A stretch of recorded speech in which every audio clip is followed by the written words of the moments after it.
Welcome to HinduLounge. This is HinduLounge. HinduLounge is brought to you by Impact. Impact is Hindu Policy Research and Advocacy Collect. Impact is an initiative of World Hindu Council of America. I am Ajay Shah. I am the president of World Hindu Council of America, or BHPA. And with me, as always, is Sudha Jagannathan. Sudha is a Hindu advocate, Hindu activist, and has been really active on so many different Hindu issues. And Sudha, welcome. Namaste. Have an exciting topic today. It is a continuation in some ways because we have been talking about all the campus unrest that has been going on in America, and we have been talking about how campus unrest has been affecting the Hindu youth.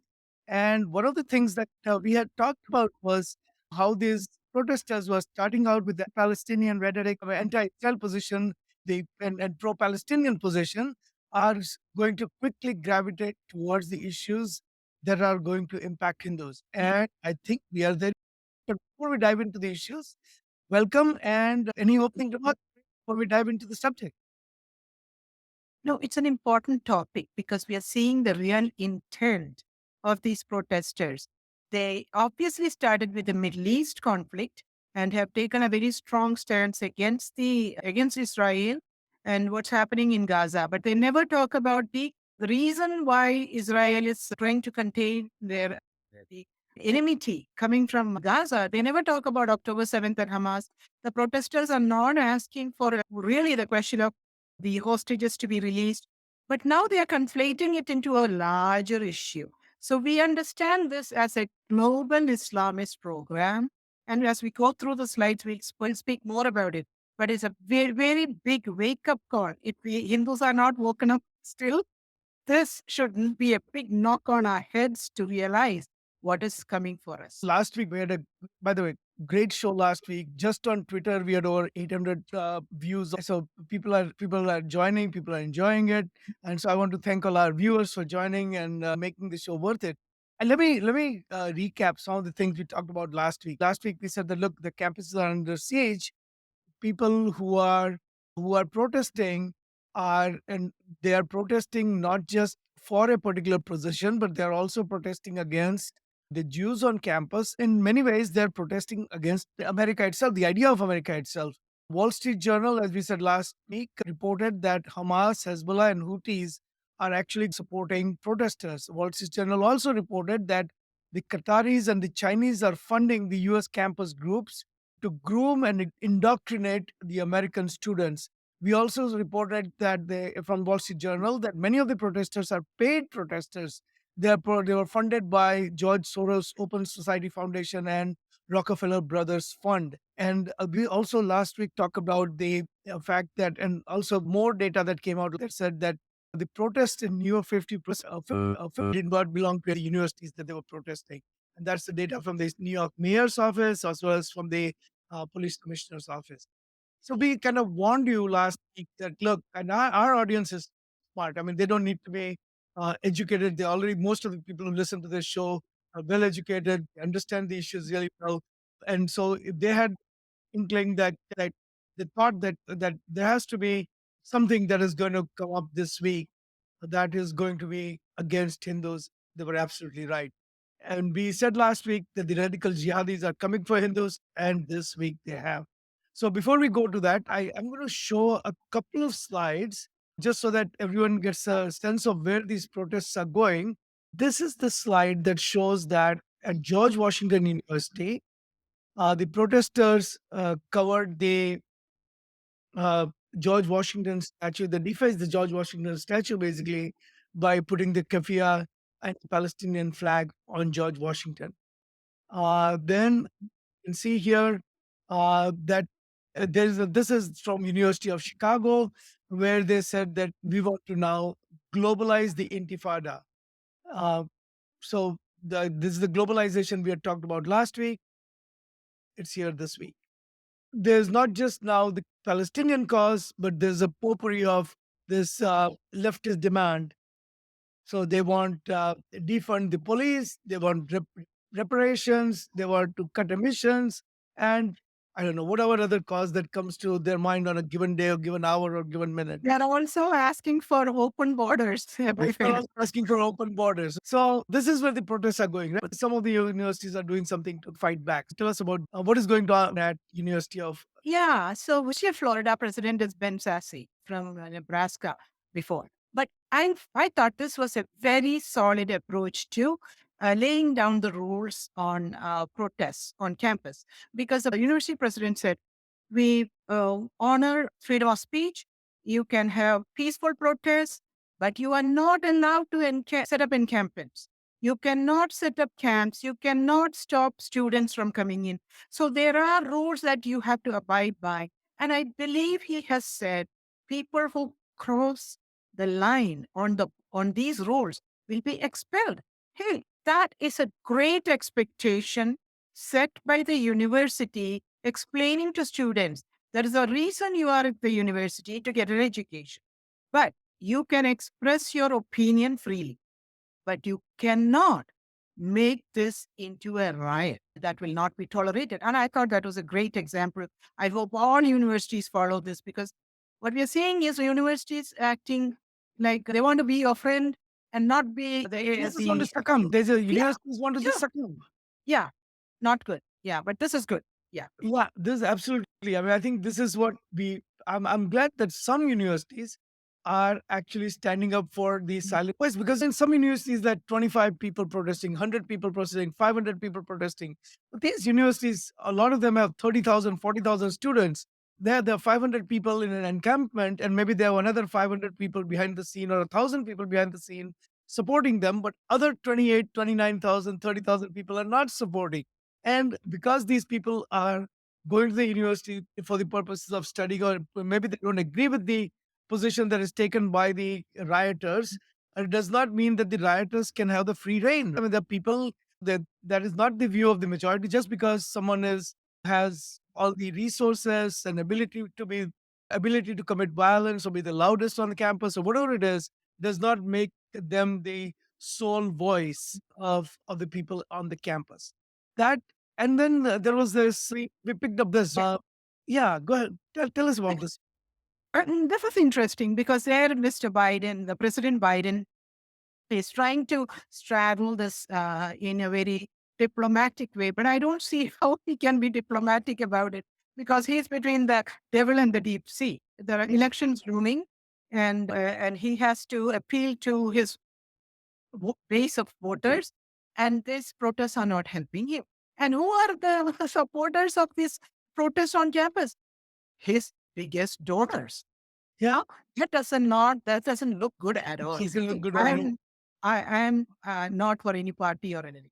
I want America to be a place where democracy thrives, everybody's rights are honored, and nobody feels unsafe, especially on a university campus. But the fact that President Biden's biggest supporters are behind these protesters is extremely unsettling. Very big billionaires. And Mr. Gates, I'm assuming he has business dealings in Israel. How does his position on this jive with all of the stuff going on? They don't have any principles that they stand by. And I think that is the biggest problem in the US right now. You have to have very strong principles of fairness and justice and an appreciation for democracy. These Correct. protesters come, many protesters come from lands where they have never seen democracy and freedoms like they do here. So they are abusing, I would say, a system that they crave to be part of when they are in their own homelands because they don't have it. But when they are here, they are abusing those same freedoms, Yeah. which is very wrong.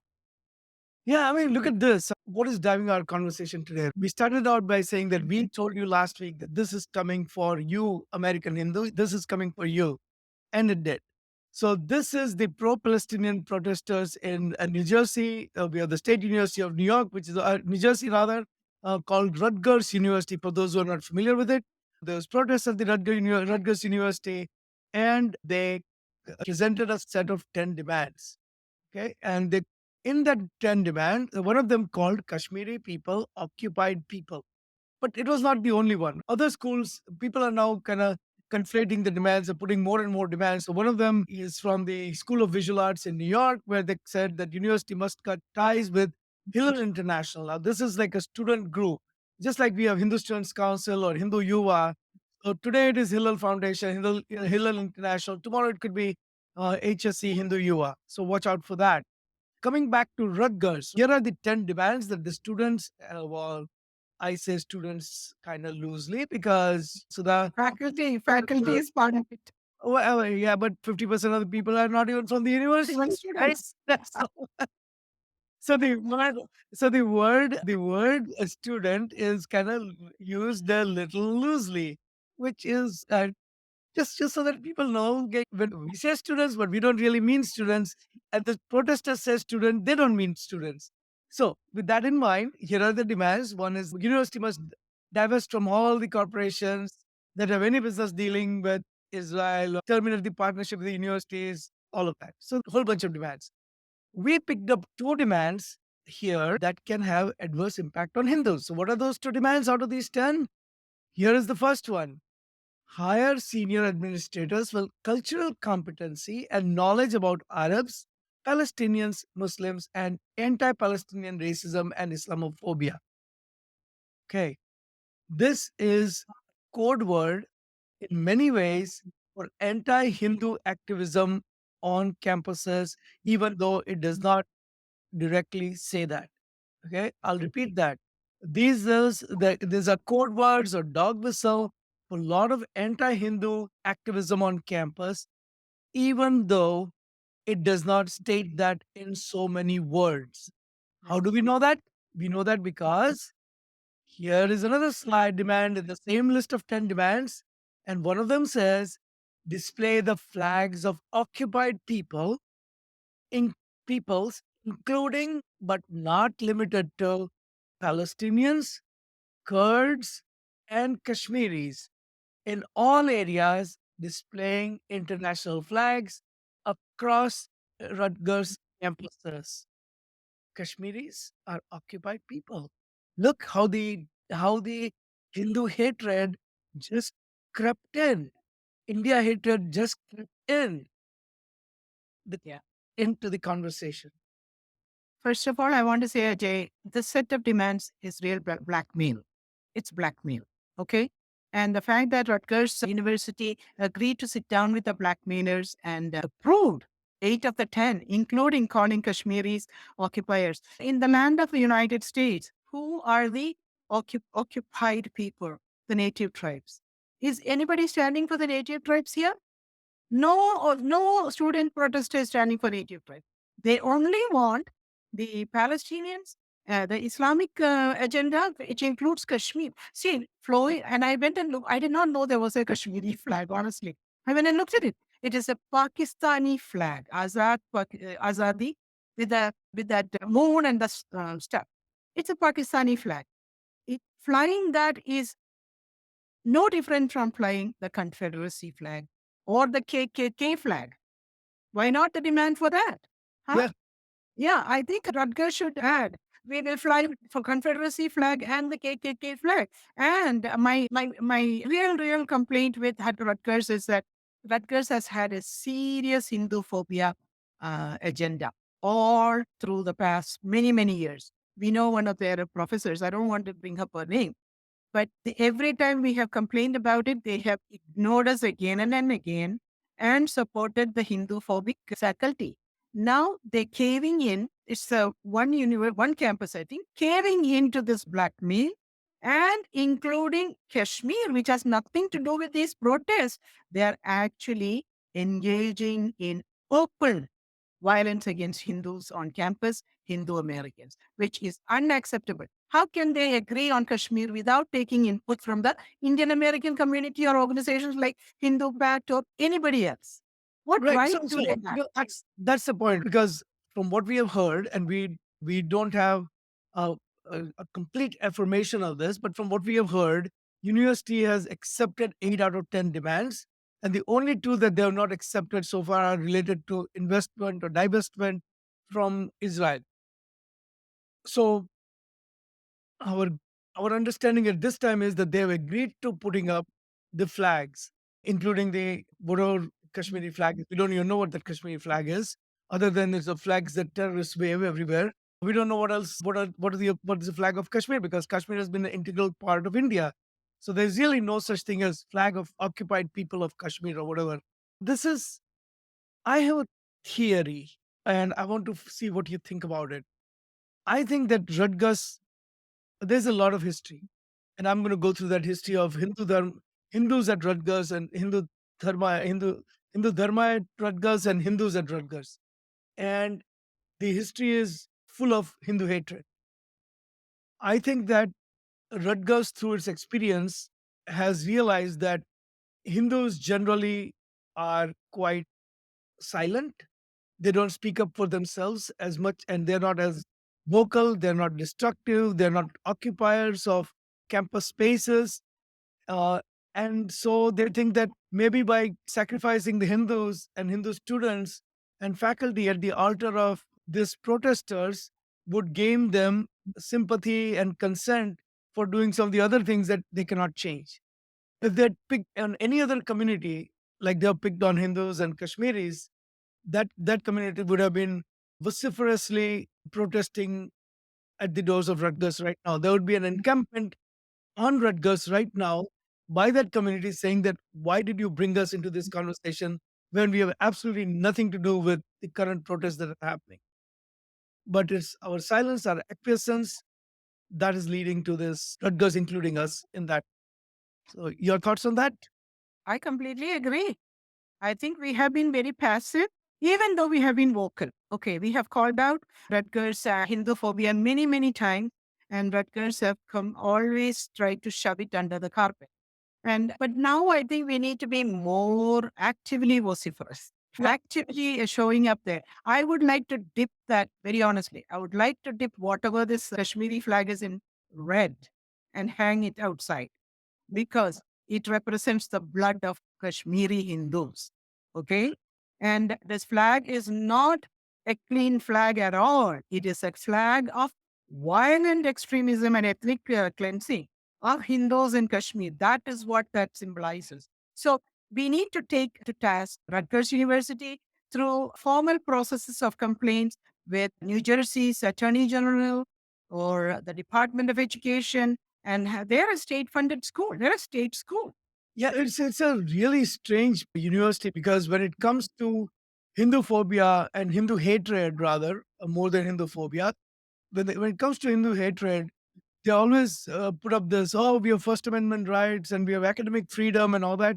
But as soon as there is anti-Hindu, anything that is that people who don't like Hindus, they put up there, those are the words they throw around. And when Hindus try to do any program, they get shut down at Rutgers. So I'll give you some examples. There's a professor, as you said, quite a Hindu hater, except she's quoting Ramayana. She said during Agni Pariksha in Valmiki Ramayana, Mata Sita tells Bhagwan Ram that, you know, he is, now remember, Sita Mata is telling this to Sri Ram, that you are a misogynist, pig, and cow. Unbelievable. And she got away with it by calling it academic freedom. And then during the incident where there's a golden deer, Mriga Maricha incident as it's called, she accuses Bhagwan Lakshman of what? Of lusting after Mata Sita. And when she was challenged for the original verse, where was the source of original of this of your translation? She said that, oh, this is a translation by Robert Goldberg from University of California at Berkeley. So when people contacted Professor Goldberg, looked up his work, contacted him, he sent out an email saying that such an inappropriate language and passed off as coming from Valmiki. Neither the great poet nor he, as the co-translator and himself, use anything like such a vulgar diction, and certainly Sita would have never used such a language to her husband, even in the midst of any emotional, if there is any emotional difference. And he said, nowhere in our translation of the passage do we use words such as you mentioned. And so he's made up these words. He did a completely Hindu phobic rhetoric, and it's just She unreal. never apologized, right? She Never, never. never apologized. And the faculty and the student organizations and inside organizations, outside organizations like Hindus for Human Rights came to our defense. That is the I, unbelievable. I want to show you another one of Rutgers so you get a kind of sense of where I think I'll do it this way. Show a better. Okay, this shows a better one. So Yeah. let me go to the right slide. This is slide number 17. So let me go there. Okay, so this is this is you can see this. There was a movie that came out called Kashmir Files, based on real stories, actual stories, news items that happened, and the freedom of speech just disappeared at the time. He was invited by a student group at Rutgers. There was a lot of protests by groups, anti-India groups at Rutgers. And eventually, this show was cancelled. Mhm. Yeah. Why would they show it? Right? Really, It goes against their narrative, and they gain nothing by showing a movie that shows them all up as hypocrites and real Hinduphobes. They're only afraid of Islamophobia, but not afraid of Hindus at all. So we need to really make it painful for them, Ajay. And we do it, maybe we have different approaches, but they're no, not no, afraid of. I think all approaches must be tried because this is not the way. I mean, a major university and Rutgers has thousands of Hindu students, Yeah. thousands. Yes. Again, Hindu students are interested more in studies than they are in advocacy and other movements and all that. They're active groups. HSC is active, Hindu UI is active as campus groups, but they are not the kind of students who go and occupy college portions of college campuses. They are there to study primarily. They're not there for advocacy. There was We also should demand, I'm thinking, somebody said we should ask the Hindu students to boycott Rutgers. It's not possible. The same way that somebody is saying, people are saying Jewish students should quit Columbia. No, not possible. What we should do is demand a tuition refund every yeah, time Rutgers crosses the line on Hindu phobia. Submit a bill, demand a bill, and especially when it comes time to tuition, put it in front of them, go to court. I feel like right now we have given them enough passes. No more passes. If they fly this Kashmir flag, I'd like to show up there and tear it down. Honestly. no, really. I mean, the problem is that this is a state university. And so, from economic perspective and being close to your family perspective and all that, for students in New Jersey, it makes a lot of sense for the students to be at Rutgers. I mean, you can't really tell the Hindu students that don't go to your local university because economically, it really does make sense for them to go. It's just that the university is absolutely insensitive to how they feel, how they think. I Right. want to, yeah, go ahead. No, go. Here's another example of the kind of thesis that got published at Rutgers. It is Necropolitical Kashmir. And this is by Anmol Sahani. Anmol Sahani basically thinks that everyone in Kashmir is being persecuted and is are living in a terrible state and they're slowly dying off and things like that. Uh, so this is something that they allow, but Vivek Agnihotri they would not. This is Yeah. something that's considered to be scholarly work at Rutgers. Yeah, I'm trying to understand what this necropolitics is. All these new words keep popping up. That's I looked it up. It is actually not a bad idea to show our audience what necropolitical means. Yeah. Uh, so I'll do how about this? I'll do a real life search on NECRO necropolitical. See, I looked it up. Necropolitical is a socio-political theory that uses political and social power to dictate how people live and die. It is also political calculation of life and death. For example, the phrase collateral damage is associated with the US bombing and things like that. So basically, it is a socio-political theory of the use of social and political power to dictate how some people may live and how some people must die. So this guy is writing a thesis. Anmol Sani is writing a thesis on how how the government of India basically will choose how some people may live or they must die. You see, I think government of India, according to what I see online, okay, they're doing great in Kashmir. And talking to Kashmiri Muslims, they feel like it's the best time in Kashmir right now, with tourism booming, opportunities abounding, the greatest projects in India happening in Kashmir. So I don't think that acropolitics works exactly the way the socialist or whoever wants to say. So I'm focused only on America, and I would tell Yeah. you that I from the American Hindu perspective, if you look in America and you look at all the Kashmir Pandit organizations, you see that there are hundreds of thousands of Kashmir Pandits have been driven out of the Kashmir Valley. Yeah. They are staying in either abroad, but a lot of them, a whole bunch of them, are living still in really abhorrent conditions because they've given up their ancestral homes, and for decades they lived in refugee camps, uncared for primarily, and they are going through the persecution that you cannot imagine. If someone has to really get a flavor of this, they should just go and see Kashmir Files, because it will give you some at least some idea, not the whole scope, but at least give you some idea on how the Kashmiri Hindus have been treated in Kashmir by these terrorists. And the people who had lived there for hundreds of years, thousands of years, have lost everything. And a lot of them live in America. And I'm looking, if I try, and you can't really put yourself in anyone's shoes because you've not lived that life. But if you were to say that, okay, let us bring their perspective into this, really, how are you going to even tell them that you are the ones who are causing all the problems for the majority of the people over there? Makes no sense. Absolutely makes no sense. That's right. But it's a rhetoric. And I'm wondering, can we put our own set of 10 demands instead of Rutgers? Let's work on it I think we together. should. We absolutely should. And then Rutgers was always also at the forefront of this dismantling global Hindutva conference.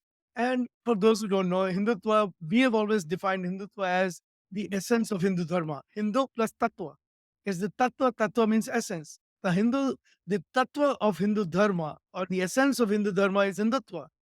And they did a whole conference, basically was trying to eradicate Hindu Dharma and Hindu people. And there was a conference that took place, and Rutgers was a prominent endorser of this conference. Now, when they went to university, so some of the Rutgers departments endorsed it. The Rutgers University president just kind of washed his own hands off and said, "Hey, I was not aware that they're going to use the university logo, but really no repercussions.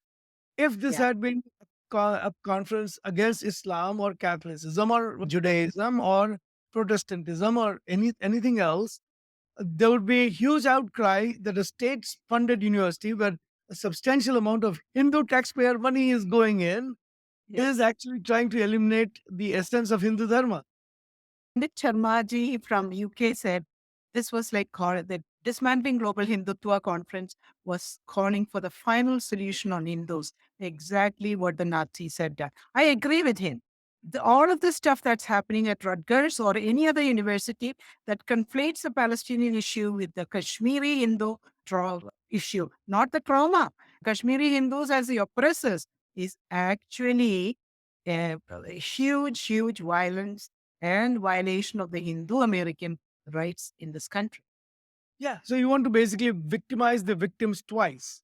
Yeah, And yeah, and now you come full circle. Now you say, okay, why are they doing this? And then you say, oh, let's follow the money trail. Who is yeah, funding this? yeah. And then you say, oh, these are the same people who actually funded the Kashmiri separatism. I mean, these are the people who Yeah. funded the terrorism over there and who funded the various movements in India that were against Hindus. These are the same sources of funds. They are the same people who take advantage of democracy and try to propagate a particular authoritarian ideology, or the same bunch of people.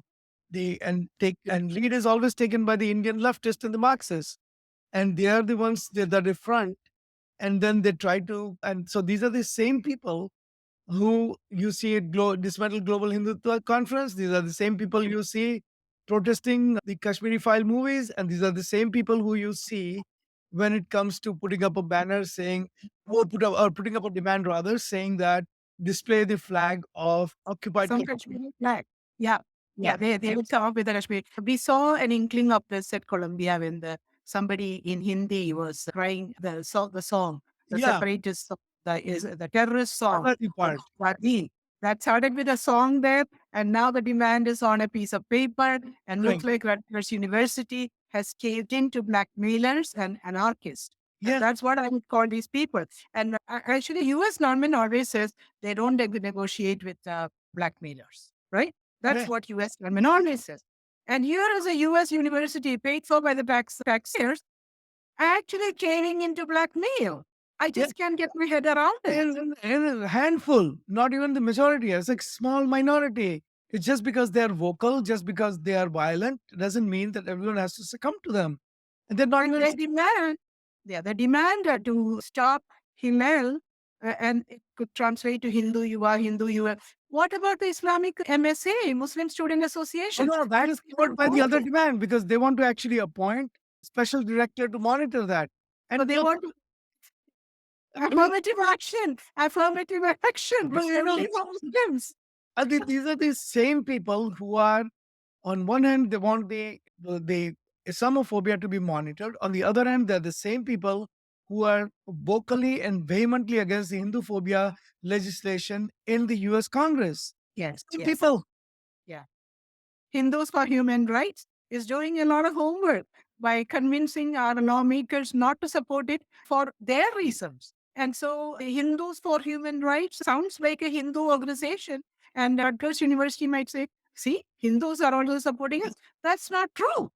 No, One Hindu named Sunita Vishwanathan doesn't make a whole organization Hindu, right? I look, even if they're all practicing Hindu, doesn't make it right. Yeah. From my perspective, you are defined not by your name, not by what kind of spiritual practices, religious practices you have at home. It is not none of that. I mean, are you causing harm to your community? I'm not even saying you go out and perform seva, but you are actively against the people who, because they were Hindus, are driven out of your home, for ancestral home for thousands of years. You're brutally persecuted, you're murdered, you're killed, you're put alive under in a sawmill, a saw chain. And if you're not standing up for them, then neither are you standing up for the Hindu dharmic principles, nor you're standing up for the human rights. Yes. And so I don't want to say that you're a Hindu, you're not Hindu, you're human right, you're not human right. I don't want to apply any, I don't know what you are at home. I don't know what you are in. All I know is that here is a Hindu human right issue, and you never stood up for it. Yeah. And it's still not too late. I mean, we welcome them. If they want to advocate for Kashmiri Pandits, they're always welcome on this show, and they're welcome to join the movement to help the Kashmiri Pandits. And but they will have to start by telling the Rutgers University that we do not agree with putting up this flag, and that would be in some ways a test for them. I agree. And also, maybe Hindus for Human Rights can correct their stance on this by encouraging or sponsoring the showing of Kashmir files. Yeah, Yeah. I mean that would be a good start. I mean, we're not let's as I said, we don't want to call them non-Hindus. We don't want to call them non-human rights advocates.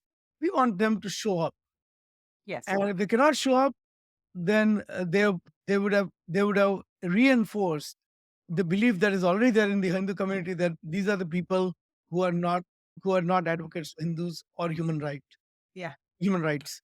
All right. Anything else before we move on to our two regularly scheduled kind of segments? Three rather. Yeah, I just want to ask all people watching, not just Hindus, everybody watching the show, to write to Rutgers University. You can write to Rutgers University. Yeah. Okay. All of this information we shared is out there in public on social media, in news articles. Quote those and write to Rutgers president, chancellors, and New Jersey governor and the attorney general of the state, and express your outrage, outrage at the conflation of this Palestinian protests, and now including and expanding into India and Kashmir, which is completely should be out of scope in this discussion. Unbelievable. That just cannot stand. And we really hope you people take what you're saying seriously and really not allow this to happen. I mean, this cannot happen. Right. So with that, let's go to our. Let me go here. Let me show the slide again. This is the slide number 21.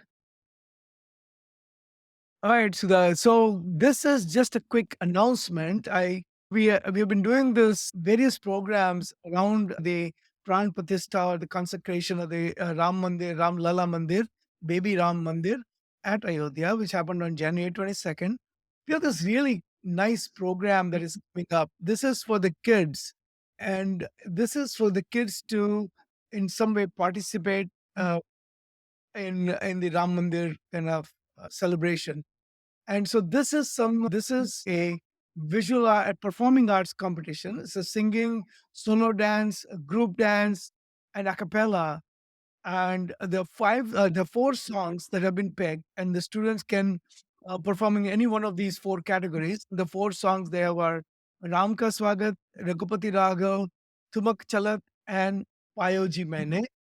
And there's if you just go to the website at bhp-america.org, you will see how do you participate. Or there's a tiny URL. If you want to go directly to the competition website, it's tinyurl.com/Sri Ram Ka Swagat, and you will see that how you can participate in this particular competition. I think there are multiple. It's all age appropriate. The three age groups from 5 years to 9 years old, 10 to 15 years old, and 15 years and older. So there are these three age groups, and we invite everyone who has talent, or even if you don't have talent, just try, right? So your talent or no talent to participate. I think it should be fun for everyone. Like a great program. Yeah. Yeah, and you would be amazed. I think there is in the Rath Yatra video, in one of the ones that Bharat TV has got, there is a 5-year-old girl who is singing a bhajan. She's a fantastic job. No musical accompaniment, nothing. And she sings it with so much devotion and sings it with a really nice voice as a 5-year-old. And so I think kids can do amazing things. We have to give opportunities. That's all. Yeah, yeah. So I think this is one good competition. The next is our regular segment on the Hindu Seva Charity Act of the Week. We are still kind of in the middle of this Ram Yatra, and we can definitely use donations for it. We already covered about 15,000 miles so far. And so I want to ask you, because you were yesterday at a few mandirs, right? What are your, Yes. what are your experience?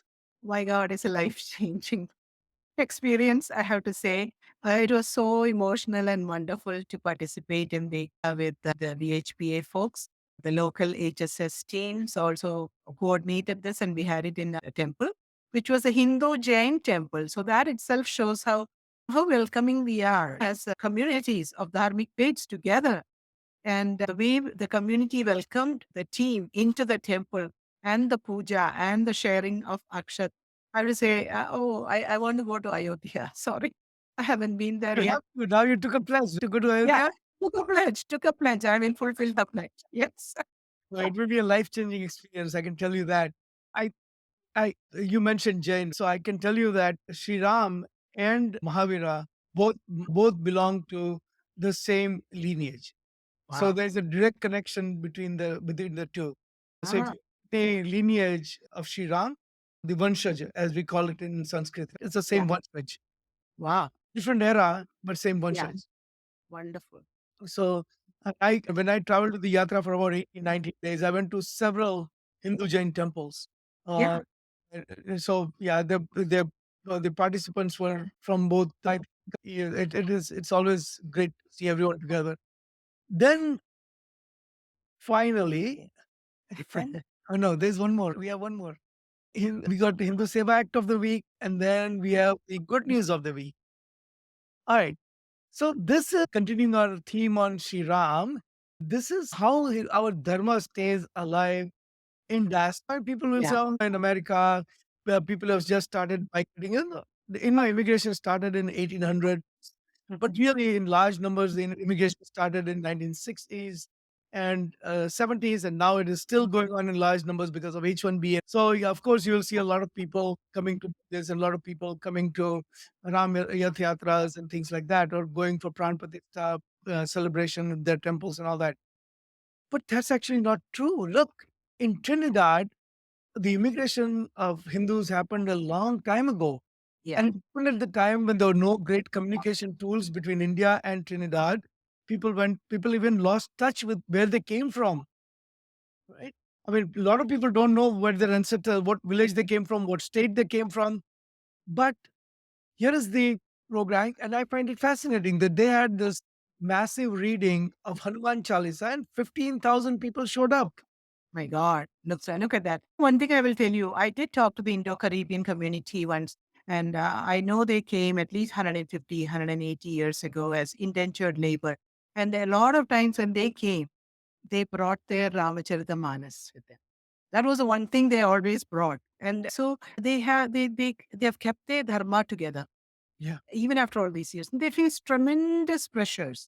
And I think as the North American community, we need to all go do a pilgrimage to Trinidad, Tobago, Caribbean islands, and start a big collaborative effort. And I think at the VHPA level, you do. But I'm trying to say, as people to people, we just need to do a lot more with that community.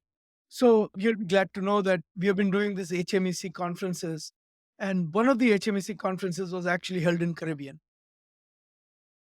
Yeah. And that was I couldn't make it that year, but that conference for people who went there, they found it very fulfilling because there are really beautiful temples there. People were Yeah. welcoming, and it's just an overall great experience. And I mean, people are actually following the Dharma, Hindu Dharma, Sanatan Dharma very closely, even though they have left a long time ago. And I've never been back many times, never been back to India. Yeah, yeah. So that's the strength of Hindu Dharma, right? Yeah. And finally, who is the Hindu hater of the week? You have talked about this quite a bit, and you have said that, hey, look, people always say that Hindus are not scientific, and people who follow Hindu, people who believe in the essence of Hindu Dharma and try to propagate it, like people who propagate Hindutva and all that, or Hindu Dharma, or people who are dharmic, are not scientific. They don't have scientific temper. And now Ramchandra Guha is a historian of note and all that, and he's insinuating that Hindus and Hindutva is against the are not don't have a scientific temper. What do you say to that? I have to laugh first of all. But I have to say that idea that a faith is against science is it only applies to modern religions. Okay. And Hinduism is not a modern religion. I would say it's the mother of religions. And everything about the Hindu Dharma is rooted in a scientific and logical reasoning. So even the way we cook food, eat food, everything has to have scientific background. So this is just a triggering statement. I think these people are trying to rile up the Hindus somehow. And I think we should refuse to be riled up because we know the truth. How did Hindus discover math? How did Hindus discover Ayurveda, yoga, everything had to do with science behind it and what is good for the human body from a mental, physical, and spiritual well being. These are not separated out into silos. So I would say these people are just, I don't know, their moment of fame, So, I guess. so let me show you this. This is a book. I think with my screensaver, I don't know. It kind of blends into it. Yeah, okay, Okay. now I get it. Yeah. India's contribution to world thought and culture. Okay. See how big this book is. Yeah. He hasn't read it, I guess. Just half he hasn't. So, and for anyone who's interested, this is a huge volume. It has 110 pages, and it's published by Vivekanand Kendra. So it is Vivekanand Kendra Prakashan from Pondicherry, Puducherry. Yeah. Okay. So it's a Vivekanand Kendra publication, and meticulously gone through it. And maybe we can ask Vivekanand Kendra to send a copy to Ramchandra Guha or something. Great idea. Why not? Why not? Oh. Anyway, so that's our show for today. It was great conversation. Thank you again. Thank you. And we'll do it again next week. Okay. Yes. Namaste, everyone. Thank you for joining. We'll see you next week. This is Hindu Lounge. Hindu Lounge is brought to you by Hindu Pack, Hindu Policy Research and Advocacy Collective. It is a recent initiative of World Hindu Council of America or VHPA. And as always, with me is Sudha Jagannathan and I'm Ajay Shah. We'll see you guys next week. Namaste. Namaste.